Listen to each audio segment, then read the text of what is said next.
Welcome to the Seven Sense podcast. This is a place to explore, reflect, and share. Open conversations for the heart, mind, and soul. Hello, everyone. My name is Edna and Njeri. My name is Eugene Geshaga. And thank you for sticking with us throughout season 1 of the podcast.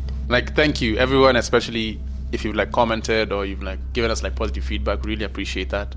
It's been a blessing just doing this thing. Yeah, it has been. And also people reaching out to us individually. We have our own little community, even though there are 10 people. It's still so exciting.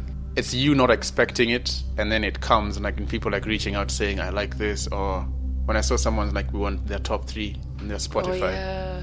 I was that's amazing. It means someone's actually listening to it. And this is with bare marketing, just doing what we can. So I really appreciate just the fact. I think it's intention. Yeah, the intention behind it is it's showing. I'm just so excited that we have mics for this episode. I'm so gassed. This is our bonus episode. Chill vibes, us talking. So there's no real format to how this is going to go.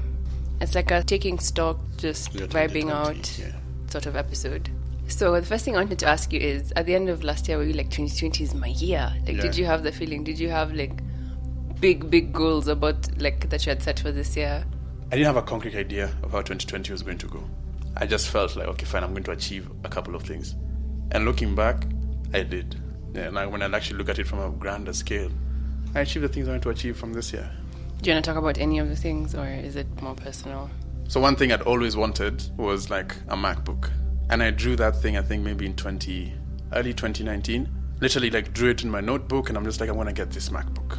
And I got it this year. Off the mere fact that I drew it. And I just believed if I draw it, I can actually make it happen. And I knew that was going to be the start of me being able to create certain things I always wanted to create. That's dope. What about you?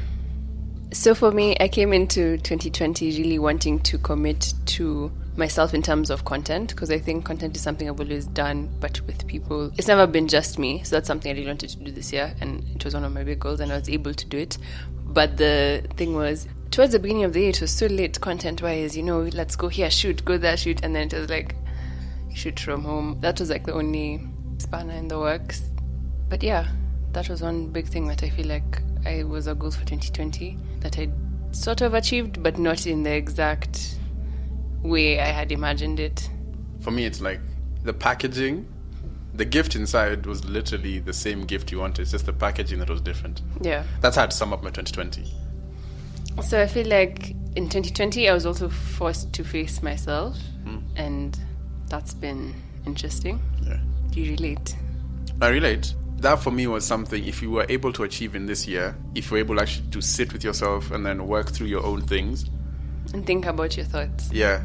Because I've been the one to run away from having to think about certain things, having to confront them. Escapism isn't as easy. You can, if you really want to go out of your way, you can still do it this year. But this year, it's been harder. It's been more in your face than before. Because you're not really as busy. Even if you're busy, you're at home, you're in your own space a lot of the time. So your thoughts are just there. You just have to face them. But I think that's a win of 2020, just the growth, the personal growth. I think a lot of people have experienced that this year. And it's more if you're able to flip this year to that, I took care of myself, I focused more on myself. 2020 or next year, 2021 should be now for real. Every year you can say it's my year, this is a new year, it's going to be my year. You're purposeful about where you're heading in your life. For example, for me, it's more okay, so what content do I want to create? And then what more do I want to add into my repertoire of things that I do that I'm comfortable with, that I actually want to achieve? That's one thing 2020 also taught me, was just don't compete with anyone. Don't compete. It's just you, end of the day. I love that, because I remember when we were watching the review of Think Like a Monk, and he was talking about the why ladder. I think that relates to my content so hard, just being why am I even doing this? Because I like this. Why do I like that? The why, so many whys. It's important, yeah. Which have made me more sure about what I want to do. Yeah. I feel more grounded in it, more sure of it. It makes sense. Spiritually, I feel I haven't really dived deeper into what I knew I'm trying to achieve. I focused more on my emotions and then my physicality of things. And mental. It's about the balance. So while we're talking about that, is there one thing that you were struggling with? Let's say in 2020, let's actually just say at the beginning of this whole pandemic. that you feel like you've overcome or you've gotten close to overcoming? My anxiety. Definitely. Especially when I started to notice it. It was more like it's crippling. Like I can't think beyond a day. I can't think beyond a couple of hours from now. So it's something I'm learning more is it's only certain things that I can control. The rest, if I can't, it's not up to me to decide how it goes. I think my anxiety is something I've been able to work through. Self-confidence. Me too. Yeah. I relate to that. Also the need for like people, or like my need to people please or fit in with people. Facts. I'm so okay with where I am now in terms of the people around me. And it's not even on an angry sort of I hate you, like fuck off sort of thing. It's just like, why am I putting my energy into that? Like I've been so choosy with my energy. It's a thing I read is if you can't make me feel the comfort I feel being on my own, I'm not going to spend the time now to be around you because I'm more comfortable being on my own. But if you can't reciprocate that energy, if I don't feel the same way, then I spend time on my own. That's what you're even saying, like curating your friendships, the people in your life. Yeah. That's not something I've been able to do previously, but this year, if anything, I'm so much more sure of the people I want or the types of people I want in my life and what I just will not accept at all. On the flip side of that, what's been your favorite part of 2020? I want to say that me being able to be comfortable in my skin and appreciate myself even more, love myself. That's the biggest thing I can actually say I've enjoyed this year is just actually being able to take time and appreciate who Shaga is. That's something I feel like I've enjoyed that, like just doing things that make Shaga happy. Me too. It's not always easy because you also have to start thinking about other people, but just being able to put yourself first as a thought in everything you're doing, that's been so key for me. My favorite part of thing that has come out of this year is my self-care routine and just my routines. Like I've been able to really sit with my routines and build them and reflect on them and then change them. So like how I do self-care or how I can get myself back to being in a neutral, like positive state. Like I'm able to do that more, and I'm happy that I've been able to even spot things that are throwing me off and then sort of start to reel myself back in. Yeah. I can catch myself and then I can sort of fix it. Yeah. Sometimes we get it confused, like if I can't bounce back or if I'm on this like self-care journey, then I shouldn't have like low days, everything should be working. That's like misconception I used to have.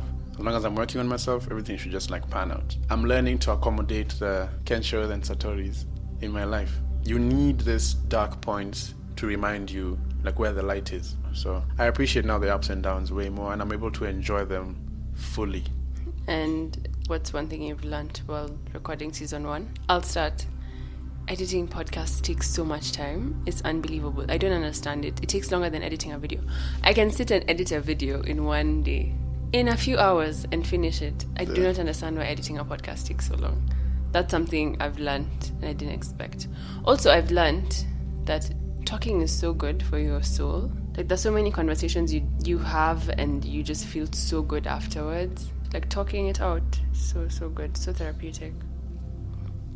Now you can go. I think I've learned, editing it's oddly satisfying also at the same time. Yeah, because now we have sort of a routine system behind for it. How we work. Yeah. And even now, I think as we record, we're more mindful. Yeah. Because we know sisi tu tutaedit, so keep it in line. I think one thing I've learned like doing the podcast is, one, communication, just being able to like to share is like an underrated like hack to life. 2 is the intention behind something is like a secret formula to achieving success with the thing you're doing. So if you really put in a lot of like thought, care into whatever it is that you're creating, it always finds the right people. What TV show would you like to live at? Why do I want to say Euphoria even though it's so toxic? I haven't watched Euphoria. You need to. Oh man, Sex Education. Have you watched Sex Education on Netflix? That I would live in. Ozark though, it's super stressful though. Maybe the Umbrella Academy if I was one of the people with the power. You? I think The Loop is some sci-fi town where just a lot of things happen that are unexplainable, with science behind everything. I'd live in that one. The thing is called Kiss Me First. It's about like this game where it's virtual reality. So you have a character, an avatar you create, you go and live it. Fresh Prince of Bel-Air for sure. If I could go anywhere, like be locked down or like in quarantine somewhere else, where would you have picked like to be? I wouldn't have picked to be quarantined anywhere else, but I would have picked to go somewhere before quarantine. Like, I would have loved to be locked. I don't mind being quarantined at home with my family, but I would have loved to have traveled before. Actually, I wouldn't mind being quarantined in Lamu. That's a vibe. I'd go with my family, but not just change the backdrop. So instead of here, the house is, let's be in Lamu for it. Are you, like, excited for the holidays? Like, how are you feeling about Christmas this year and New Year? It's like... So it's low-key, like, I don't want to get too gassed about New Year's because I'm like, 2019, I got gassed about 2020. But it's more like, I made it this far, so I'm excited just to celebrate the fact that I want to be able to look back and be like, you've come far. You've made it this far, and you're going to go way further. Christmas, I don't know, like, Christmas has always been, over the years as I've grown older, it's just been different. Me too. Same thing for me with Christmas. Like, when I was younger, it was more hype. Now it's like, I'm excited to spend it with family. I'm looking forward to that for sure. You know, all these holidays, I feel like, cool, it's a holiday. I don't go to work. But there's no intrinsic value in me being like, oh my God, it's Jamhuri Day, you know.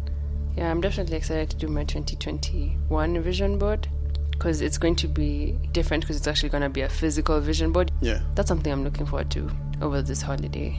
Especially bearing off the fact that when I draw something, it comes. I've seen how far my power can stretch me. So why not just be more intentional about all the things I want to get? Yeah. This time I'm actually going to do it for you. I've always said it, vision board this time for sure. If you could describe your 2020 in one word, what would the word be? Growth. You? Individualism. My individuality this year is clearer than it's ever been. Nice. And you've been intentional about it, you know what I'm saying? It just didn't fall in your lap. Yeah. You've put in the work to actually achieve it. With all these things. It's been interesting, yeah. You work and then you get it. I'm saying growth because I've seen how far I've come. Me too. Yeah. I would also say growth, but I don't want to say the same thing. Even me to say individuality because also there's that. And it's also being able to reclaim parts of yourself that you've lost over time. And then you didn't realize you've lost. So when you sit with yourself, you're able to pick up this like pieces of yourself and then put yourself back together. What are 3 things you're grateful for in 2020? I'm grateful for my health now more than ever. I've taken time to take care of my health differently, to make choices that are better for my body in the long run. And I'm grateful that my body is responding to that. I'm grateful for family, because through everything, family is always there. And I've seen that this year in many instances. I'm grateful for time and how time can also be manipulated to your advantage. I'm grateful for family also. There's a support system that you also have to take time and curate the boundaries you want to have, but at the end of the day, they always end up the people who love you the most. And I'm grateful for like patience, because I've been able to be patient with myself, with people. It's an underlying thing that you never really know how it's gonna go when you try and rush everything and then you want things to happen when you want them to happen. Patience has taught me the chip will drop when it drops. The last thing I think I'm grateful for is me. Like, shout out to me. Getting to know myself in different ways and like all over again. Yeah, I'm grateful for my sense of self. Those are the 3 things for me. I'm really grateful for the time we also take in like just to create this and to put it out. Like even the struggle used to have like when you're migrating from one like distribution to the next. Oh my God. That's one thing. Like guys, I'm just like, as in you just see us on Apple Podcast, you think we just ended up there. Let me tell you, it was a roller coaster of emotions. It was a headache, yeah. The fact that no one sees the work that you put in to it, and because you've attached so much like value to it, it's just also just letting it just live is one thing I've really come to appreciate. And I just love and appreciate everybody who just listens and takes the time to actually write a comment or just feedback or just say, yeah, you know, just, I really appreciate everybody who listens and enjoys it. So shout out to you. You know what, scratch that. One extra thing I'm grateful for in 2020 is the community and the people who actually listen to this podcast. And as we close out the year, I just want to like wish everybody a Merry Christmas, a Happy New Year. May all the things you wished for in 2020, if you look at them bigger, I'm sure you did achieve them. As you plan for your 2021, I believe you've got this. Like, it's all you. I'm grateful for you. The space we create is a space for the people to live in as we talk. That I'm really appreciative about. And you've also pushed me to look at things a different way, to take care of myself in different ways. So I'm really grateful for you, just being able to do the podcast with you. And as you move into a new year, I just hope we move together, we move healthier, smarter, wiser, happier. I also just wanted to say thank you to you guys for being with us throughout season 1. And as per my brand, I would like to leave you guys with a quote. Your life is happening now. You have to reach for what you love. Keep doing it on all fronts. Reach for what you love with abandon, with hope in your heart, with fragility, without knowing exactly what comes next. Reach and never ever stop reaching. The thing is, everyone's winging it, so you might as well be winging it at something you love and are passionate for. As he said, like, if the intention behind it is really pure and true, and you're moving towards it with gratitude and hope, you'll get there. So keep going, guys. We have made it through a crazy year. I guess it's only up from here. We'll see you guys, in season 2. That's been season 1's bonus episode. Thank you guys so much. Again, my name is Edna Njeri. My name is Eugenia Shaga. Yes, bye. Bye.